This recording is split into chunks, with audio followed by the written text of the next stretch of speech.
Hi, I am doctor स्वागतिका प्रधान। आज हमारे साथ हैं doctor Shilpi Sharma, consultant in head and neck oncologist, Narayan super speciality hospital, Gurgaon. आज हम डिस्कस करने वाले हैं ओरल कैंसर के ऊपर, जो कि इंडिया में बहुत कॉमन है।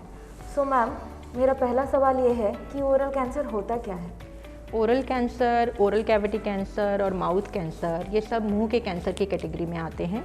हमारे मुंह में कई स्ट्रक्चर्स होते हैं जैसे टंग, तालू, चीक, जॉ। इसमें अगर किसी में भी कैंसर होता है तो उस सब को हम ओरल कैविटी कैंसर के नाम से जानते हैं। सो ये ओरल कैंसर जो है वो इंडिया में कितना कॉमन है? इंडिया में ओरल कैंसर बहुत ही ज़्यादा कॉमन है। इनफैक्ट हमारे यहाँ के जो पुरुष हैं, इंडियन पुरुष हैं, उसमें ये सबसे ज़्यादा कॉमन कैंसर यही है। इतना ही नहीं, कैंसर से होने वाली डेथ्स में भी ये नंबर 1 कॉज है। इनफैक्ट ये कुछ हिस्सों में देश के इवन ये फीमेल्स में भी बहुत ज़्यादा कॉमन है। हर साल 1 लाख से भी ज़्यादा नए कैंसर के मरीज़ हमारी कंट्री में डायग्नोज होते हैं एंड अनफॉर्चुनेटली 50% जो है वो 1 साल के अंदर अंदर ही उनकी डेथ हो जाती है। So it is very common cancer in our country and it's a serious problem. Okay, so ये ओरल कैंसर का कॉजेज़ क्या रहते हैं? देखिए, ओरल कैंसर का जो मेन कॉज है वो है तंबाकू। 85 से 90% केसेस जो हैं वो तंबाकू की वजह से ही होते हैं। हमारी कंट्री में तंबाकू कई तरीके से खाया जाता है। एक होती है स्मोक्ड टोबैको।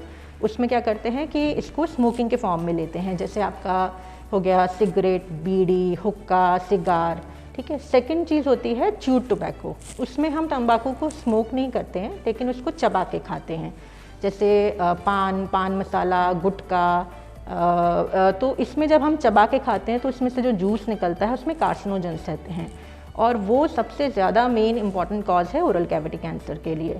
थर्ड फॉर्म होती है अप्लाइड फॉर्म। इसमें चबाते नहीं हैं लेकिन इसको किसी पोर्शन में रख देते हैं, जैसे मशरी या क्विड।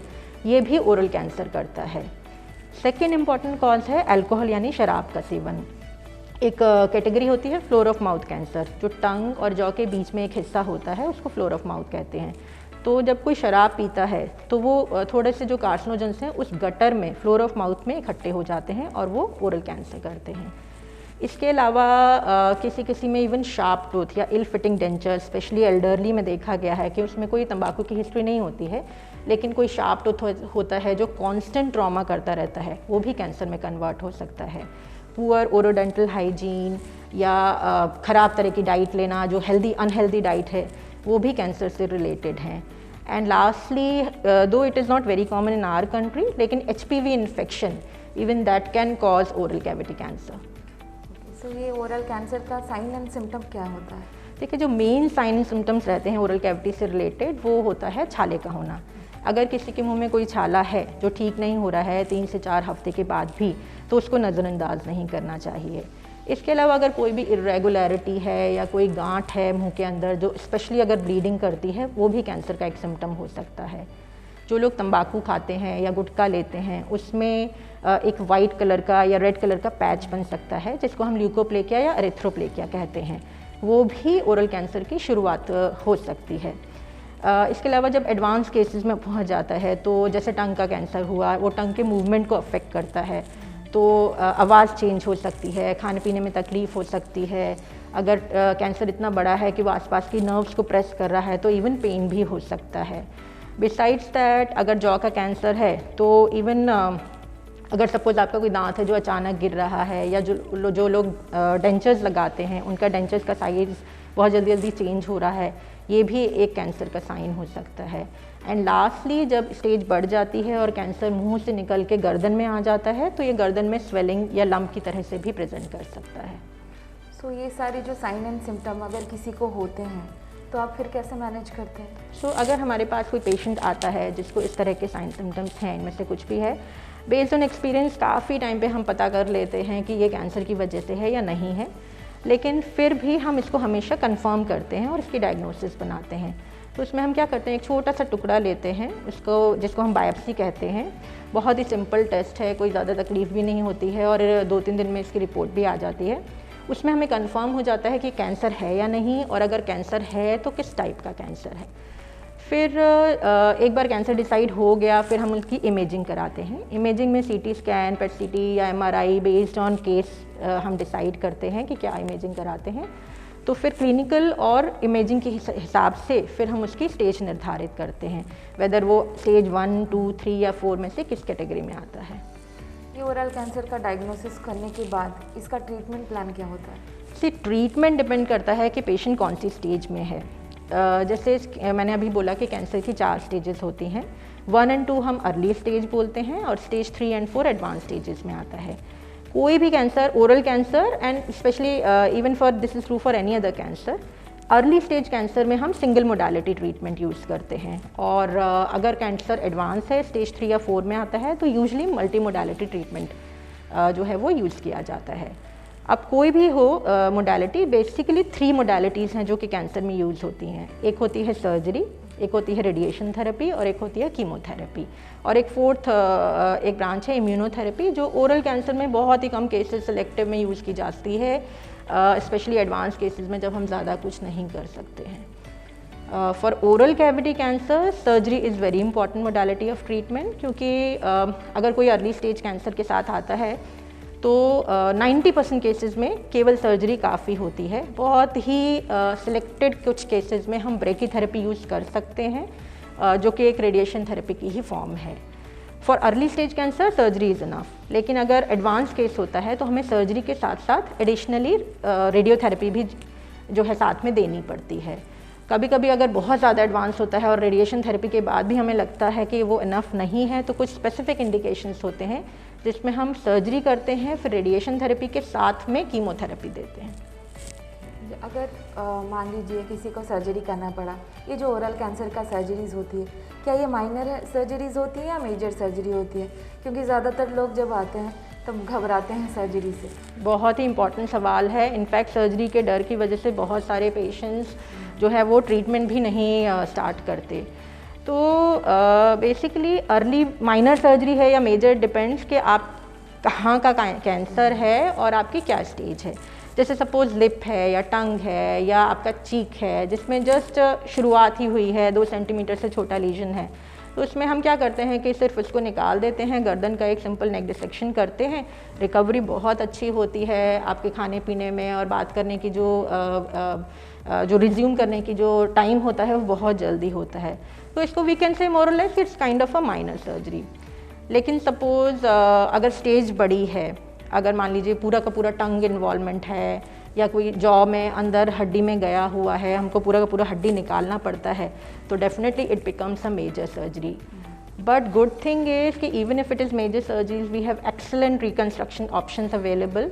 आजकल एक फ्री फ्लैप सर्जरी होती है जिसमें आप कहीं पे भी बॉडी के किसी और पार्ट से टिश्यू लेके उसको रिप्लेस कर सकते हैं।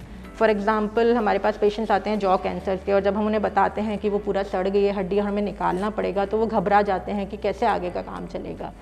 तो उन केसेस में हम क्या करते हैं कि पैर से हड्डी निकालते हैं ब्लड वेसल्स के साथ में, और जो हड्डी हमने निकाली है उसके साथ में रिप्लेस कर देते हैं। तो इससे कॉस्मेसिस भी अच्छी आती है क्योंकि हड्डी की शेप मेंटेन रहती है फेस की, और बाकी जो हैं वो बाद में जाके हम उसमें इवन डेंटल इम्प्लांट भी कर सकते हैं। सर इतना सब कुछ ट्रीटमेंट के बाद कितना कंप्लीट क्योर होने का चांसेस है? देखो क्योर एक्चुअली कैंसर में it's we basically tell about the probability. Definitely cure is possible, even stage 1 में भी क्योर पॉसिबल है, स्टेज 4 में भी क्योर पॉसिबल है। सिर्फ जो प्रोबेबिलिटी होती है, जो संभावना होती है क्योर की, वो वेरी करती है। जैसे अगर कोई पेशेंट स्टेज 1 में हमारे पास आता है तो हम उनको बोलते हैं कि क्योर के चांसेस होते हैं वो 85% से लेकर 90% तक रहते हैं। यानी कि अगर कोई 100 पेशेंट्स हैं जिनमें हमने इस तरह का ट्रीटमेंट किया है, तो उसमें से 85 से 90 पेशेंट्स को तो बीमारी कभी वापस नहीं आएगी, लेकिन 5 से 10% लोगों को बीमारी डेफिनेटली वापस आ सकती है। लेकिन ये कहना उस टाइम बहुत मुश्किल है कि आप 85% या 90% में आ रहे हैं या उन 5 और 10% में आ रहे हैं। सिमिलरली जैसे जैसे आप स्टेज बढ़ती जाती है, ये परसेंटेज जो है वो कम होती जाती है। जब हम स्टेज 1 से स्टेज 4 की तरफ बढ़ते हैं तो ये परसेंटेज 85% से घट के 45 to 50% हो जाती है। तो ये जो ओरल कैंसर है, इससे बचने के लिए क्या क्या प्रिकॉशन ले सकते हैं? Oral cancer is definitely preventable. अगर हमको ये अवेयरनेस हो कि ये कौन सी चीज़ें हैं जो ओरल कैंसर करती हैं, तो डेफिनेटली इससे बचा जा सकता है। और लाइक वी ऑल से, prevention is better than cure. So it's very important that we are aware of the sign and symptoms like what we discuss and the causes.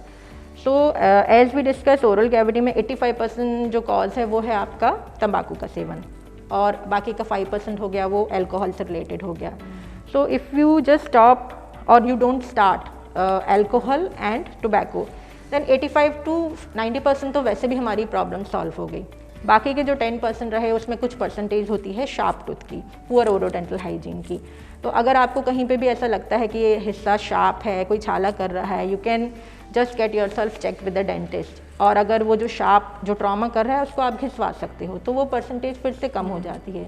Similarly अगर आप हेल्दी लाइफस्टाइल रखें, healthy routine रखें, तो आप उसको काफ़ी कम कर सकते हैं।